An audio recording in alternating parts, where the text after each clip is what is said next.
消防人员的勤务对过去的消防救护、抓芳抓蛇，甚至装助警器、消防安检等大细项事件拢有。议员李宗翰想要透过职场剧《火神的眼泪》，关心消防局类似剧情的内容，台南市是毋是会来发生？包括安检人员是毋是有够，或者消防员脑骨破损，以及勤务懈困的状况等。在戏剧里面呈现出来，就是有一个退休的学长给学弟一件破掉的消防衣，这件事情会发生什么状况？因为我们破损了也会这个即使可以修补的也会修补嘛。有当时伊家己有发现吼，会去修补啦。有当时现场破起的时阵，伊嘛唔知影什么状况。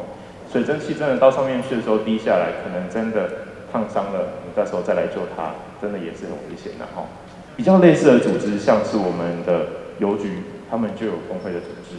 这件事情想要拜托市长的地方是，可不可以跟中央谈谈看，在法规上或者是在制度上有没有办法做什么样的修正？会跟中央反映，不过邮局他们不是公务员。包括中油、台电，没错100%他们国营事业。没错，这件事情我们知道，但怎么样子可以往这个方向迈进，可能就要拜托市长。所以以上这些事情我们都做得很好，但接下来要怎么样子做？可能如果我们台南市真的在这些事情上做了这么多改变，希望我们可以带头发起。除了关心消防人员，另外在这波疫情协助防疫的第一线人员，议员嘛看到公务人员的辛苦。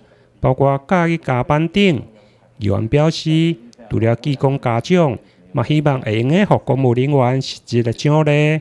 对此，市长回应，受到公务人员考级天花板的限制，希望未来会用的争取放宽假定75%的限制，互公务员有更较好的考级奖金。